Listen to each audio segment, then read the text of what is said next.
안녕하세요. 저는 30대 초반 여자랍니다. 많은 나이도 아닌데 의도하지 않게 결혼해 이혼까지 하게 되면서 화려한 돌싱으로 살려고 열심히 노력하고 있네요. 울적한 날에는 이곳에서 저와 비슷한 사연을 들으며 같이 울고 욕해주면서 듣는 재미가 있더라고요. 저의 이야기도 다른 분들 못지않게 기구하거든요. 이곳에 마지막으로 대나무 숲 마냥 다 털어놓고 새롭게 시작하고 싶어 사연 남겨봅니다. 인생의 초년부터 제 인생은 불행했어요. 초등학교 때 어머니를 여의고 중학교 땐 아버지가 병으로 돌아가셨죠. 친할머니와 단둘이 대학 때까지 살았어요. 할머니가 그래도 여유가 있으셨고 아버지 동생인 작은아버지 가족도 저를 신경 써줘서 대학 입학까지 힘들진 않았죠. 할머니가 부모님에게 못 받는 사랑을 더 넘치게 주셨거든요. 하나뿐인 가족인 할머니가 노환으로 병을 얻으셔서 제가 대학 2학년 때 돌아가시니까 진짜 하늘이 무너지는 기분이 이런 건가 싶더군요. 이 세상에 혼자만 남은 기분은 정말이지 겪어보지 않은 사람은 모를 거예요. 한동안 허한 마음 때문에 방황을 했는데요. 앞으로 혼자 어떻게 살아야 할지 막막하더라고요. 할머니와 살던 집은 작은 아버지 소유였다면서 저한테 나가라고 하더군요. 저는 작은 아버지가 얻어준 월세방에서 대학도 휴학한 채 공무원 시험 공부를 시작했죠. 취업 성공할 때까지 누가 뒤를 봐주지도 않을 거고 이 길이 아니면 난 죽는다는 마음으로 공부했어요. 1년 만에 합격해서 그렇게 구급 공무원으로 발령받아 일하게 됐답니다. 혜인 씨는 나이도 어린데 맨날 일만 해? 예쁘게 생겨서는 남자친구는 안 만들어? 아직 여유가 없네요. 사실 딱히 만나고 싶지도 않아요. 제 사정 잘 아시잖아요. 외로운 혜인 씨를 사랑으로 품어줄 그런 남자가 있을 거야. 가족을 만들고 아이도 낳고 그렇게 살아야지. 지금처럼 어리고 이쁠 때 얼른 좋은 남자 만나. 제가 매일 회사만 집만 오가니까 주변의 동료들도 항상 걱정 어린 관심을 많이 주시더라고요. 전 그냥 웃으면서 넘길 뿐이었죠. 어느 누가 고아인 며느리를 맡고 싶겠어요. 전 남한테 싫은 소리 하기도 싫고 듣기도 싫은 성격이라 그냥 나 혼자 밥벌이하며 살자는 비혼주의자였어요. 어렸을 때부터 너무 힘든 일을 겪어서 그런지 누군가와 싸우고 복구하는 것도 싫고 조용히 살고 싶었죠. 어느 날 평소와 다름없이 바쁘게 민원을 받고 있는데 무슨 남자 손이 불쑥 앞으로 들어와 깜짝 놀랐어요. 놀라서 고개를 들자 말쑥한 남자가 어색하게 웃고 있더라고요. 아, 안녕하세요. 또 오셨네요? 오늘은 이거 드리고 싶어서요. 따뜻한 커피 한 잔 드세요. 그리고 이거 한번 읽어주실래요? 이 동네에 사는지 서류를 자주 떼러 오던 남자였는데 훤칠한 키의 훈남이라 멀리서도 가끔 눈에 띄긴 했어요. 그런 남자가 웬 편지를 건네니 전 너무 놀랐어요. 일단 다른 사람들이 볼까봐 얼른 편지를 받아 숨겼죠.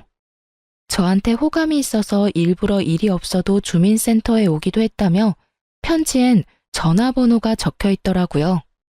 전 연애를 할 마음이 전혀 없었기에 당연히 답하지 않았고요.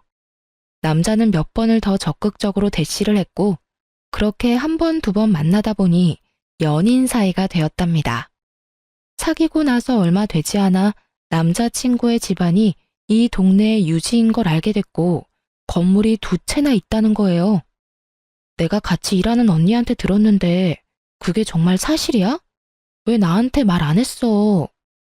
자기가 알면 부담스러워할 것 같아서 천천히 말하려고 했어. 내가 아버지 빌딩 관리하는 일 하거든. 그래서 주민센터에 서류 떼러 자주 왔던 거야. 난 사귀기 전에 내 사정 다 이야기했어. 난 그냥 혼자 조용히 살고 싶고 어떤 갈등도 싫어. 그리고 자기한테 선택하라고 한 거고. 자기 부모님이 나를 마음에 들어 하시겠어? 난 좋은 대학 나온 것도 아니고 마땅한 직업 없이 부모님 도와드리는 건데 뭐. 공무원인 자기가 나보다 대단하지. 너무 걱정하지 마. 우리 부모님은 내가 다 알아서 해. 형이 있다고 하지 않았어? 형은 무슨 일 하시는데? 우리 형은 공부를 잘했어서 지금은 대기업 팀장으로 일해. 형수님은 변호사시고. 뭐라고? 아, 나 너무 부담돼서 싫어. 내가 돈 많은 남자 만났다고 좋아할 줄 알았어? 난 돈 많은 시댁 그런 거 싫어. 우리 그냥 이쯤에서 헤어져. 제발. 저는 일방적으로 이별을 통보하고 잠수를 타버렸죠.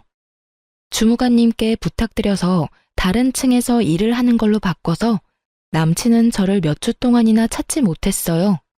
제가 일부러 집도 안 알려줬었거든요. 그런데 어느 날 남친의 부탁을 받은 동료가 저를 불러내는 바람에 딱 마주치게 됐어요. 남친 얼굴이 여지껏 잠도 못 잔 것처럼 아주 헬쑥하고 초췌하더라고요. 혜인아, 너 어떻게 이렇게 모질 수가 있어? 내 말은 들어주지도 않고 이렇게 사라져버리면 끝이야.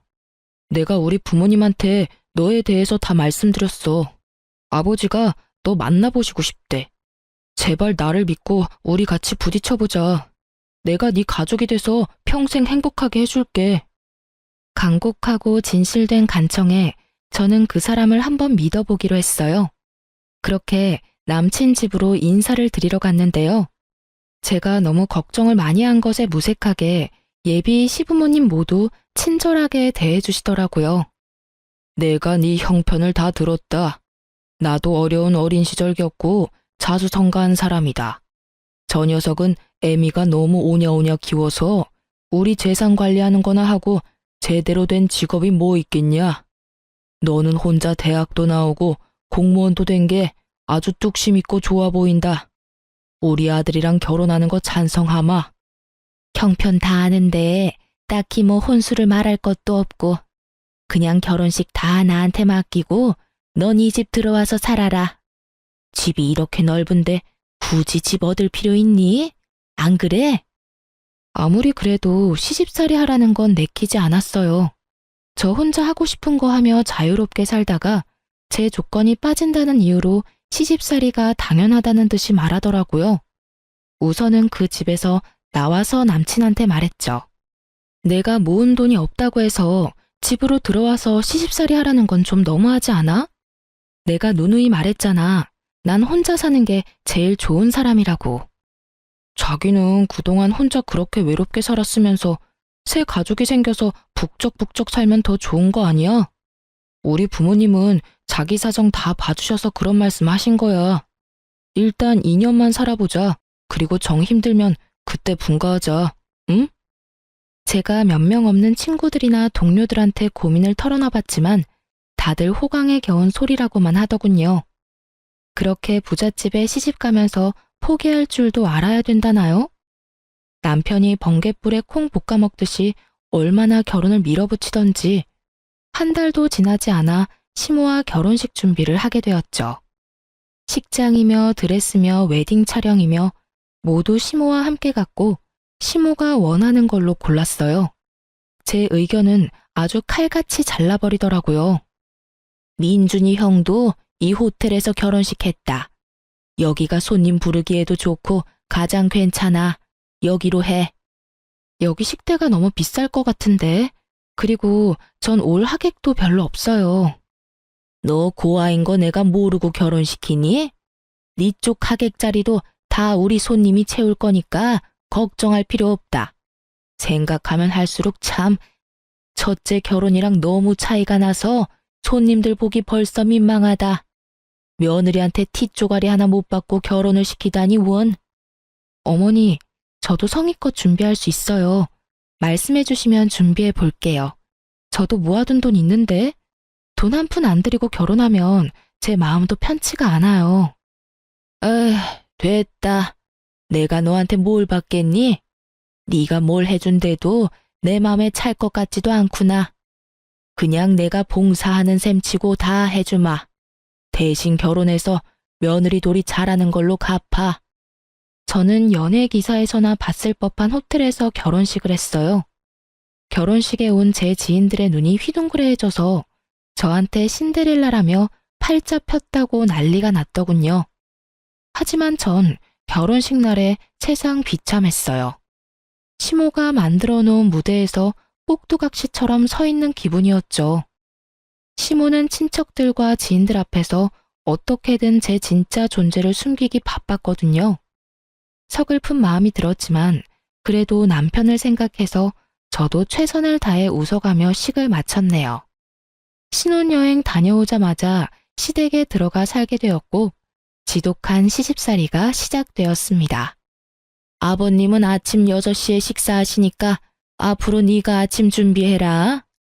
매일 5시에 일어나서 녹즙 만들고 아보카도 1개 자르고 달걀 반숙으로 2개 찌면 된다. 다 드시면 영양제 챙겨드리고. 저 8시까지 출근해야 되는데 어떻게 5시에 일어나나요? 저 아침잠 많아서 그렇게 일찍 일어나면 힘들어서 못 살아요. 얘 좀 봐. 공짜로 그 비싼 호텔에서 결혼까지 시켜줬더니 결혼하자마자 안면 싹 바꾸네? 며느리라면 당연히 해야 될 일이야. 도달지 말고 해라. 나도 그렇게 30년을 살았다. 웃긴 게 뭔지 아시나요? 나중에 알게 된 건데 도우미 아주머니가 오래 있었고 당연히 시부 아침도 시모는 전혀 차린 적이 없다네요. 제가 결혼하자마자 도우미 아주머니를 내보낸 거였어요. 어쨌든 어찌나 차갑게 말을 하는지 대꾸도 못하고 다음 날부터 5시에 일어나 그 짓을 했네요. 일주일 하니까 너무 힘들어서 죽겠더라고요. 늦게 일어난 날에는 시모가 얼마나 구박을 해대는지 화장실에서 혼자 눈물을 흘린 적도 있었어요. 저는 견디다 못해 남편에게 하소연을 했죠. 여보, 나 도저히 5시에 못 일어나. 당신이 어머님한테 좀 말해봐.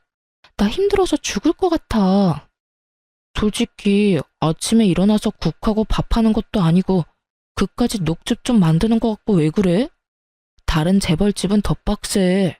거기 며느리들은 더 힘들다고. 여기가 재벌집이야? 재벌집은 며느리들이 일을 안 하겠지. 난 가뜩이나 체력도 약한데 일하느라 너무 힘들어. 그럼 일을 관둬. 그까짓 거 한 달에 얼마나 번다고?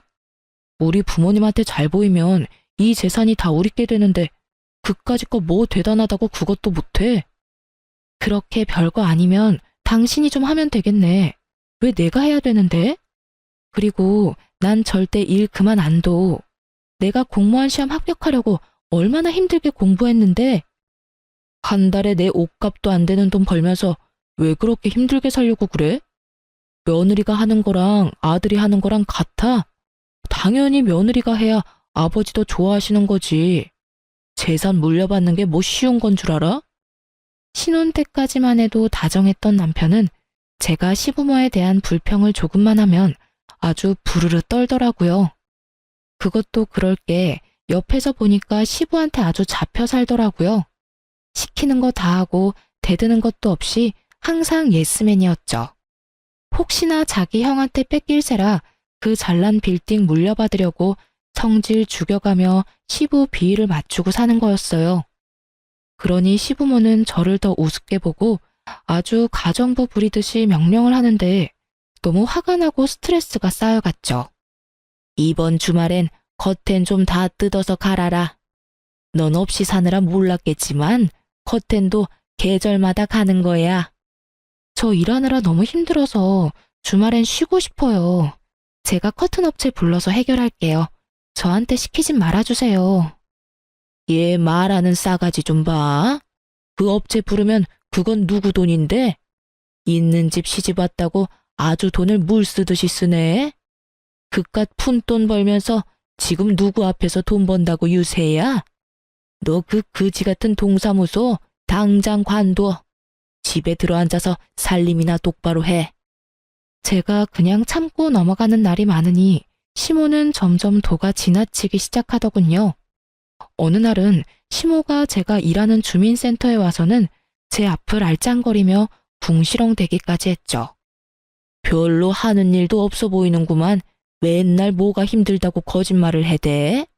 도대체 얌전한 얼굴에 뭔 가면을 쓰고 있는지 알 수가 있어야지. 어머니, 지금 제가 일하는 데 와서 뭐 하시는 거예요? 빨리 돌아가 주세요.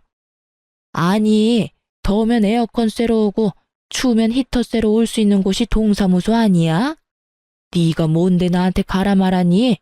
내가 뭐 너한테 볼 일이 있어서 왔다고 했니? 내 입으로 내가 말도 못해. 별것도 아닌 게 잘난 척은. 동료들 보기가 얼마나 민망하고 부끄러웠는지 몰라요. 가뜩이나 제가 결혼 잘했다고 질투했던 동료도 있었는데 이젠 시집살이 한다고 제 뒤에서 수군대더군요. 솔직히 혜인 씨가 엄청 이쁜 것도 아니고 잘난 것도 없는데 어떻게 결혼했나 했어. 역시 시집살이를 엄청나게 하나 봐. 하긴 그 부잣집에서 혜인 씨 조건이 마음에 들겠어. 그 시어머니 와서 하는 것 좀 봐. 집에선 얼마나 더 할까? 불쌍하다 불쌍해. 그러게 너무 차이가 나는 결혼한 대가지 뭐. 어쩌겠어. 다 감수해야지. 제 앞에선 아무 말도 안 했지만 자기들끼리는 제 이야기를 이러쿵 저러쿵 하니까 일할 때도 눈치가 보이고 위축이 되더라고요. 진짜 집에서도 괴롭고 직장에서도 괴로운 날들이 이어졌죠. 전 어릴 때부터 참는 것에 익숙한 삶을 살았어요. 그래서 시모의 괴롭힘과 남편의 무관심, 동료들의 연민을 가장한 은근한 따돌림을 묵묵히 견디며 그렇게 3년의 결혼 생활을 이어갔답니다. 겉으론 내색하지 않았지만 제 속은 아주 썩어 문드러졌죠. 특히 시모 때문에 정신과라도 찾아가고 싶을 정도로 우울증에 시달렸어요. 특히 명절에는 제가 대부분의 음식을 해야만 했는데요. 남편 말로는 원래 도우미 아주머니와 시모가 같이 준비했었다고 하던데 저한테 그 많은 걸 다 시키더라고요. 저도 할머니랑 살 때는 귀한 손녀였어요. 그래서 음식 해본 적도 별로 없었고요. 근데 저 혼자 명절 음식을 다 하라니 진짜 기가 막혔죠. 남편이랑 다른 가족들 모두 제가 해야 된다고 강요를 하더라고요. 시모는 내가 하고 있으면 자기가 와서 마무리를 한다더니 정작 소파에 누워서 손톱이나 다듬고 있었어요. 그렇게 처음 맞는 명절에 된통 당하고 나서 명절 트라우마가 생길 정도였죠. 그래서 두 번째 맞는 설날에 한번 뒤집어 엎은 적이 있어요. 첫 번째 명절엔 그러려니 넘기려고 했는데 두 번째 맞은 설날에도 형님은 설날 당일 점심에 와서 밥만 먹고 봉투만 주고 가려고 하더군요. 설날에도 출근해야 한다면서요. 더군다나 저한테 대하는 것과는 너무 다르게 사근사근한 시모를 보니 부하가 치밀더군요. 아무리 바빠도 같은 며느리인데 형님은 와서 밥만 먹고 가는 건 아니지 않나요? 여보, 왜 이래? 떡국 잘못 먹었어? 형수님이 얼마나 잘 나가는 변호사인데 엄청 바쁘다고. 아, 미안해 동서. 내가 요리는 젬병이고 내가 명절에 더 바쁜 건 사실이야. 너 미쳤어? 아니, 지금 하늘 같은 형님한테 이게 무슨 태도야? 너는 고아에다 근본도 없는 주민센터 시다발이고 얘는 국내 최고 로펌 변호사인데 같은 며느리라고 같은 대접이라도 받고 싶어? 기가 막혀 진짜. 시모가 저한테 상스러운 말까지 해대며 비난하는 동안 아무도 제 편을 들어주지 않더군요. 심지어 남편은 시모를 말리기는커녕 잘못했다고 빌라더라고요. 저는 서러운 마음을 참지 못하고 그렇게 집을 뛰쳐나갔어요. 그 후로 어떻게 됐을 것 같으세요? 너 나간 김에 아예 완전히 나가버려. 그냥 짐 싸서 나가라고. 감히 누구한테 음식을 하라 마라 못하겠다고 난리야. 그냥 이혼해. 이혼하라고 하면 누가 무섭나요? 그럴게요. 이혼하고 나가면 되잖아요. 당장 부모님한테 잘못했다고 해. 대들지 말고. 제가 잘 말할게요, 엄마. 시모가 자기를 무시했다면서 당장 이혼하라고 난리를 쳤고 저도 시모가 너무 끔찍해서 이대로 이혼하고 싶더라고요. 이혼하는 게 희망으로 느껴졌다면 믿어지시겠나요?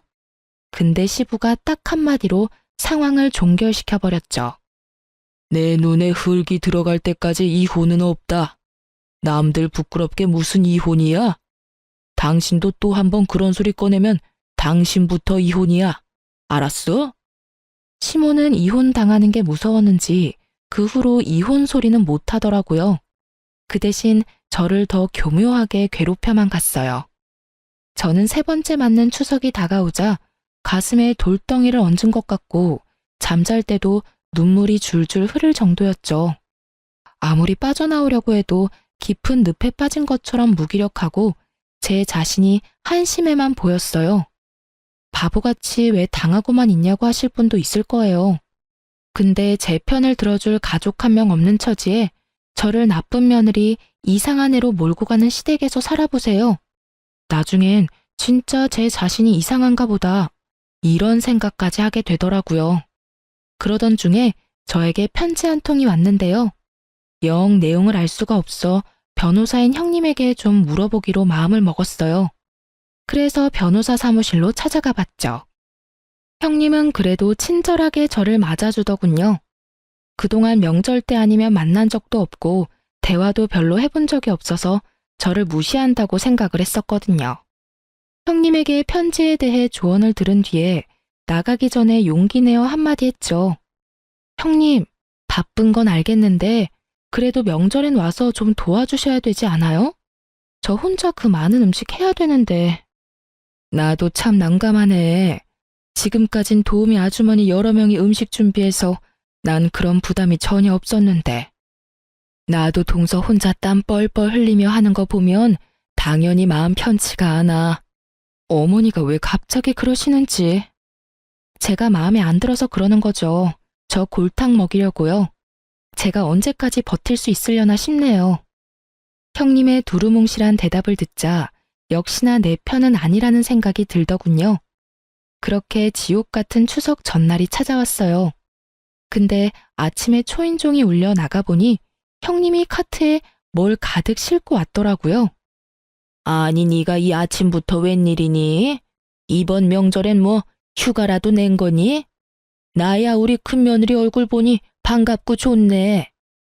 내일 못 올 것 같아서 오늘 대신 왔어요. 동서, 이것 좀 받아줘. 다 주방에 놔주면 돼. 아니 이게 다 뭐니? 먹을 걸 사온 거야? 네, 명절 음식 다 사왔어요. 송편도 유명한 떡집에서 넉넉하게 사왔고요. 제가 아는 유명한 한정식집에 일부러 부탁해서 예약 걸어서 사온 거예요. 음식 만들려고 장도 다 봐왔는데 덜컥 이렇게 사면 어쩌니? 말이라도 해주지. 미리 말씀드리면 당연히 필요 없다고 하셨을 거 아니에요? 장 본 건 나중에 해먹으면 되는 거고 이번 추석엔 제가 사온 음식으로 명절 지내세요. 제 성의 봐서라도요. 동서도 이번 추석에 좀 쉬어. 친정 없어도 하루 정도는 호텔에서 푹 쉬는 것도 좋지. 내가 하루 잡아줄게. 내일 모레 어때? 어머 얘, 그게 무슨 말이야? 그럴 필요 없다. 네 덕에 음식도 안 할 건데 뭐가 힘드니? 그래도 사람은 혼자 푹 쉴 시간이 필요해요, 어머니. 저도 가끔 혼자 푹 쉬어야 좀 충전이 되더라고요. 내가 회원으로 있는 호텔 알려줄 테니까 내일 모레 하루 쉬고 와. 자세한 건 내가 문자로 보내놓을게. 형님이 말하니까 시모는 입만 삐죽거리고 정작 반대는 못하더라고요. 대신 그 분풀이는 저를 향했죠. 명절이라고 친척들 다 모여있는데 시모가 저를 쓸데없는 일로 계속 불러대기 시작했어요. 여기 수정과 좀 더 내와. 다 떨어진 거 안 보여? 야, 여기 더럽잖아. 얼른 걸레 가져와서 닦아. 아주 명절에 음식도 안 만들어서 살판 났지? 친척 어른들 다 계시는데 빠릿빠릿 움직여야지. 이렇게 굼떠서야 내가 창피해서 못 산다. 저기 저상 얼른 다 정리하고 새로 차려라. 저는 더 이상 참을 수가 없었어요. 시모가 큰 소리 칠 때마다 친척들도 저를 보며 수근거렸고 눈빛을 주고받으며 키득거리기까지 했어요. 제가 왜 이런 취급을 받아야 하는지 부하가 치밀었죠. 저를 무슨 시종 부리듯이 야야 거리는 시모 면상에 결국 못 참고 걸레를 집어 던졌죠. 야, 이게 미쳤나? 너 지금 나한테 걸레 던졌어? 너 정신 나갔어? 이제 사람 좀 그만 괴롭혀요. 당신 때문에 정신병 걸리기 직전이니까. 이 미친 할망구야, 적당히 좀 하라고. 야, 너 미쳤어? 어머니한테 무슨 말버릇이야. 당장 무릎 꿇고 싹싹 빌어. 당장. 싹싹 빌어야 될 건 너랑 네 엄마야. 사람 취급 안 하고 괴롭히는 게 즐겁니? 네가 중딩이야? 이 마마 파파보이 새끼야. 그깟 재산 받으려고 네 마누라가 어떤 취급받는지 뻔히 알면서 모른 척이나 하고 평생 지켜준다며, 울타리가 돼준다며, 이 비굴한 자식아. 역시 머리 검은 짐승은 함부로 거두지 말라고 했어. 어디서 굴러먹던 고아년 받아줬더니 남 부끄럽게 친척들 앞에서 이게 무슨 짓이야? 민준이 너 당장 네 마누라 무릎 꿇리지 못해? 남편이 시모 말을 듣자마자 제 어깨를 잡아 누르면서 억지로 무릎을 꿇리게 하는 거 있죠. 제가 남편을 확 밀어버리자 남편이 눈을 번뜩이더니 제 뺨을 때리는 게 아니겠어요? 뺨을 맞는 순간 제 눈에서 별이 반짝하더군요. 저도 질세라 남편 뺨을 갈겨버리고 머리통도 마구 때려버렸어요. 야, 나 더 이상은 너랑 못 살아. 부모한테 한 푼이라도 더 받으려고 빌빌대는 이 한심하고 찌질한 놈아. 야, 너 미쳤어? 이 거지 같은 게 지금 누굴 때려?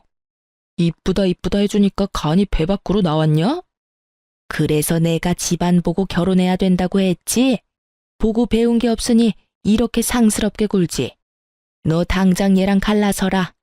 애 없을 때 버려버리라고.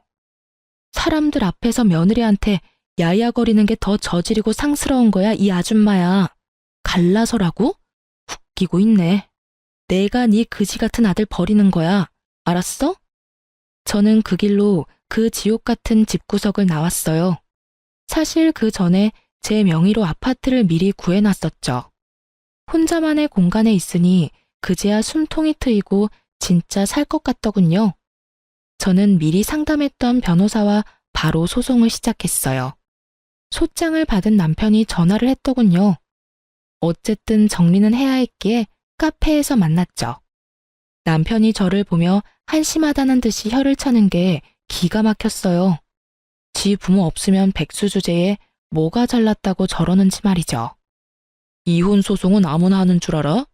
그거 하면 돈이 얼마나 들어가고 시간이 들어가는데 네 쥐똥 같은 월급으로 감당할 수 있겠어? 너랑 네 엄마 엿먹일 돈은 충분히 있으니까 걱정 끄셔. 내가 그동안 살았던 정도 있고 하니까 합의금 명목으로 돈 좀 줄게. 소송 취하하고 그냥 합의 이혼이나 해. 대신 우리 집에서 있었던 일은 발설하지 않는다는 각서 하나 써. 아, 진심으로 웃겼다. 야, 니네 집이 뭔 삼성, 현대, 재벌집이야? 다 아침 드라마 많이 본 네 엄마 머리에서 나온 거겠지. 그래서 각서 써주는 조건으로 얼마 줄 건데? 5천 줄게. 우리가 4년밖에 안 살았는데 그 정도면 많이 주는 거야. 보작 5천 갖고 재벌 코스프레를 하시겠다? 그딴 조건 내걸려면 10억은 가져와야지. 소송 이기면 그거보다 많이 받겠다. 좋은 변호사나 구해. 우리 형수님이 로펌 최고 변호사인데 너 감당할 수 있겠어? 길고 짧은 건 대봐야 아는 거고. 앞으로 변호사 통해서만 연락할 거니까 함부로 나한테 전화하지 마. 약 5개월의 이혼 소송이 이어졌어요. 저는 다른 곳으로 발령 신청해서 근무지도 옮겼고 그 사이에 진급도 했죠. 이혼 소송이 괴로울 줄 알았는데 전혀 아니었어요. 그 집구석에서 스트레스 받고 우울증 걸리는 것보다 혼자 일하며 혼자 꾸려나가는 삶이 정말 만족스러웠죠. 소송 비용도 전혀 부담되지 않았어요. 그만한 비결이 있었거든요. 어느 날 형님한테 전화가 와서 반갑게 받았죠. 동서, 아니, 혜인아, 잘 지내고 있지? 오늘 확정 판결 난 거 들었어. 우리 박 변호사 일 잘하지? 승소한 거 축하해. 다 형님, 아니, 언니 덕분이에요. 정말 감사해요. 언니가 제 인생의 은인이에요. 덕분에 재산 분할도 넉넉하게 받아서 1억 넘게 받을 것 같아요.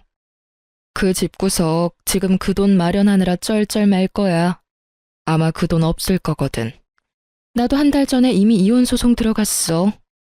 결국 아주버님 사고 친 거예요? 그 인간 때문에 결국 건물 하나 경매로 넘어갔어. 그래서 그거 보고 바로 나도 소송 시작했지. 그 인간 안 보고 사니까 진짜 살 것 같아. 사실 전 형님의 도움을 참 많이 받았어요.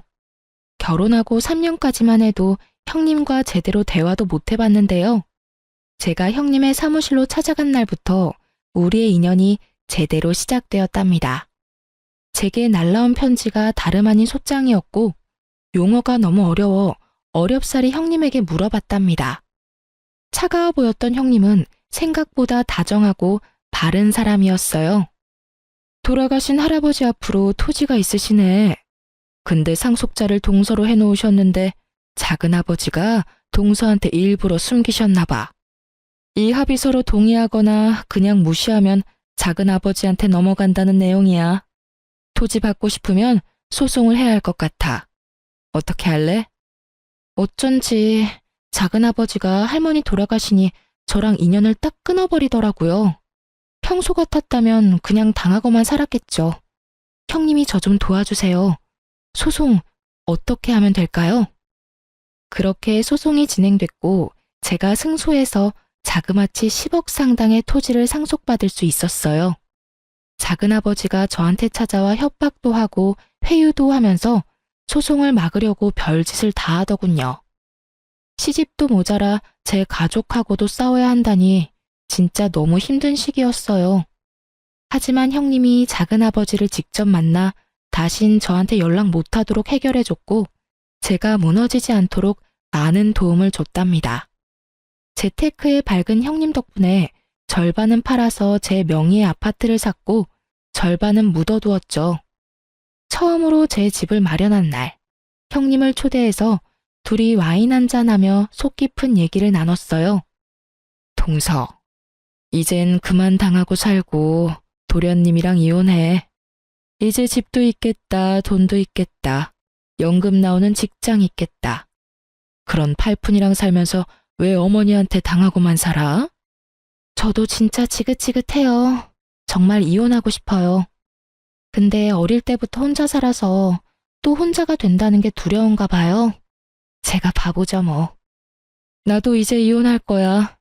그 인간 시부모가 하도 오냐오냐 키워서 인성 개판인데 주식 중독으로 돈도 엄청 말아먹었어.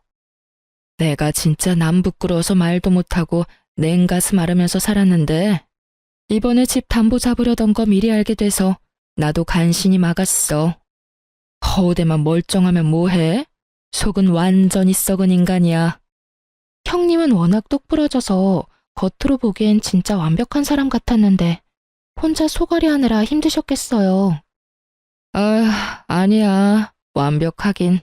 나한텐 과찬이지. 하여튼 그 인간 결국 시부모 몰래 건물 하나 저당 잡혀서 돈 끌었었어. 진짜 그거 보니까 제정신으로 사는 것 같진 않더라고. 중독이구나 싶어서 얼른 갈라져야겠다고 마음먹었지. 그 시한폭탄 같은 인간이 죽지 않는 한 시댁은 폭삭 망할 거야. 언제가 될진 모르지만. 아무튼 동서도 그만 구박받고 재산 분할 받을 수 있을 때 얼른 갈라서 내가 특별히 신경 써서 도와줄 테니까. 동서는 마음 단단히 먹고 저는 그 후부터 형님의 도움으로 이혼 소송에 이길 수 있는 증거를 차곡차곡 모아두기 시작했어요. 시모가 폭언할 때마다 일기를 써서 남겨뒀고 동영상도 많이 찍어뒀죠. 그리고 명절 때 난리가 났을 땐 형님이 저 대신 몰래 동영상을 다 촬영해줬답니다.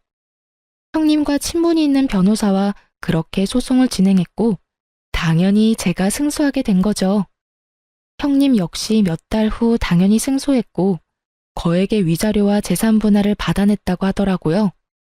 거기다 시부도 건설업을 무리하게 시작해보려다가 빚을 엄청 지고 있던 상태였는데 결국 갚지 못해서 갖고 있던 건물 2채를 다 처분해서 빚잔치를 했다고 하더군요. 말 그대로 진짜 쪽박을 찬 거죠. 아주 꽃이다고 생각하고 있었는데 세상에 시모한테 전화가 온 거 있죠?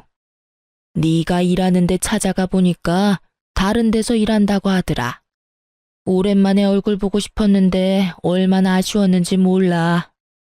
혼자 살면서 밥은 잘 먹고 다니니? 외롭고 힘들지는 않고? 뭐 잘못 먹었어요? 우리가 따뜻하게 안부 물을 사이에요. 다신 전화하지 말아요. 예. 끊지 말고 잠깐 얘기 좀 하자. 내가 요즘 네 생각이 얼마나 나던지 꿈에도 네가 나와서 울고 그러더라. 그래서 뭔 일이 있나 걱정이 돼서 전화한 거야. 우리 민준이도 맨날 네 얘기하면서 울면서 자는 것 같더라. 내가 얼마나 마음이 아프던지. 우리 민준이는 너 없이는 못 살 것 같더라. 그냥 다시 합치면 어떠니? 미쳤어요? 그 집구석 다 망한 거 세상이 다 아는데 돈 한 푼 없는 백수랑 내가 왜 재결합을 해요? 여전히 주제도 모르고 양심도 없네. 쓸데없는 소리 계속 짓거릴 거면 끊어요. 또 전화하면 가만히 안 있을 줄 알아요? 아가야, 제발 우리 민준이 한 번만 받아줘. 아주 폐인이 돼서 내가 옆에서 보기가 안 됐다. 그래도 우리가 한 가족이었는데 어떻게 이렇게 매정하게 구니? 아이쿠, 내 팔자야. 이젠 너한테까지 내가 구걸을 하고 아주 못 산다. 아주 혼자 울면서 신세 한탄까지 하길래 그냥 끊어버렸고 시모 번호는 차단해버렸답니다. 어이없게도 며칠 후엔 전 남편 놈이 제 아파트 앞에서 저를 기다리고 있더군요. 여길 당신이 어떻게 알고 왔어? 내 뒤라도 캔 거야? 이번엔 콩밥 한번 먹어볼래? 여보, 내가 다 잘못했어. 내가 이렇게 빌게. 난 당신 없이는 못 살아. 내가 당신이 원하는 건 뭐든지 다 할게. 나 좀 다시 받아주면 안 될까? 네 엄마랑 너랑 짰어? 갑자기 쌍으로 왜 이 난리야? 형님한테 뭔 말이라도 들었나 봐. 왜? 내가 돈이라도 좀 있어 보이니까 없던 마음이 짠하고 생기디? 어? 아니야. 우리 집이 어려워진 건 알고 있어? 갑자기 이렇게 돼버리니까 그동안 날 이해해주고 사랑해준 건 당신밖에 없었다는 생각이 들었어. 여보, 내가 집안일 살림 다 할게. 이런 사랑 싸움은 1년만 지나면 다 아물기 마련이야. 우리가 나이 들어서 생각해보면 다 아무것도 아닐 일이라고. 1년만 지나면 아물어? 이 못된 인간아. 네 엄마한테 당해서 받은 상처는 내가 죽을 때까지 못 잊을 거야. 네 엄마 닮은 사람만 길거리에서 만나도 가슴이 철렁해. 너랑 네 가족이 나를 얼마나 죽을 만큼 힘들게 만들었는데. 뭐? 재결합을 해? 누구 좋으라고? 폭삭 망하니까 네가 나이 많은 백수라는 걸 처절하게 깨달았나 봐. 아, 그래. 너 능력 있다. 인정해주니까 좋아? 그래도 내 덕에 너도 부잣집 사모님 소리 들으면서 어깨 으쓱하면서 살았잖아. 그니까 너도 날 좀 도와줘야지. 내가 지금까지 직장 다녀본 적이 없는데 이 나이에 어떻게 취직을 하냐? 사업이라도 시작해보게. 당신이 돈 좀 빌려줘. 당신 능력 있고 돈도 있잖아. 내가 뭔 돈이 있어. 나한테 항상 근본 없는 거지라고 하더니 왜 거지한테 돈을 빌려? 머리에 총 맞았어? 부모 덕에 지금까지 공과금도 제대로 못 내는 주제에 사업 같은 소리 하네. 머리에 똥 만들어서는. 당장 꺼져. 또 찾아오면 그땐 경찰 부를 거니까. 저는 제 팔을 잡고 늘어지는 놈을 사정없이 밀쳐내고 집으로 뛰어들어가 버렸어요. 또 찾아올까봐 이사를 가야 되나 고민했는데 그 뒤로 찾아오진 않더라고요. 꿀의 자존심이 엄청 센 인간이거든요. 그리고는 얼마 후 형님과 통화를 할 수 있었죠. 혹시 도련님 찾아가고 그러지 않았어? 아, 미안해. 전 남편이 자꾸 찾아와서 날 얼마나 괴롭히는지. 돈 달라고 아주 지랄을 하더라고. 말싸움 하다가 나도 흥분해서 동서도 부자 됐다는 말을 실수로 흘려버렸네. 진짜 미안해. 아니에요. 오히려 통쾌하네요. 그동안 나 찌질하게 사는 줄 알고 연락 딱 끊었다가 제가 돈 있다니까 바로 전화 오고 찾아오는 꼴이라니. 진짜 상종 못할 인간들이에요. 그래. 오히려 그 집구석은 폭삭 망해버리고 자기는 자산가가 됐으니 얼마나 통쾌해. 앞으로도 콩고물이라도 떨어질까 자꾸 들러붙으면 나한테 말해. 법적으로 해결해 줄 테니까. 매번 도와주신다니 정말 든든하고 감사해요. 진짜 친언니가 생긴 기분이에요. 그 후로 전 남편은 몇 번이나 제 아파트 앞을 서성거리고 저를 기다리더군요. 예전엔 명품만 입고 다니더니 이젠 그것도 다 팔아버렸는지 머리도 엉망으로 길고 옷도 거지같이 입고 있는 꼴이라니요. 한 번은 시모랑 같이 서 있어서 진짜 기함을 했네요. 시모가 저를 보더니 제 손을 덥석 잡는 거 있죠? 아가야, 네가 이렇게 잘 됐다니 진짜였니? 이렇게 비싼 아파트를 샀단 말이야? 이 인간이 진짜 말귀를 못 알아듣네? 너까지 모자라서 네 엄마까지 불러와서 뭐 어쩌자는 거야? 아니, 엄마가 당신이 진짜 이 아파트에 사는지 확인을 해보자고 해서. 우리 엄마가 이 아파트 엄청 살고 싶어 하시거든. 너 혼자 살기엔 여기 너무 넓지 않니? 방 하나 남는 거에 내가 좀 살면 안 될까? 내가 너 일할 동안 살림 다 해주마, 응? 지금 사는 데선 도저히 못 살겠다. 아줌마가 나한테 어떻게 했는지 다 잊었어?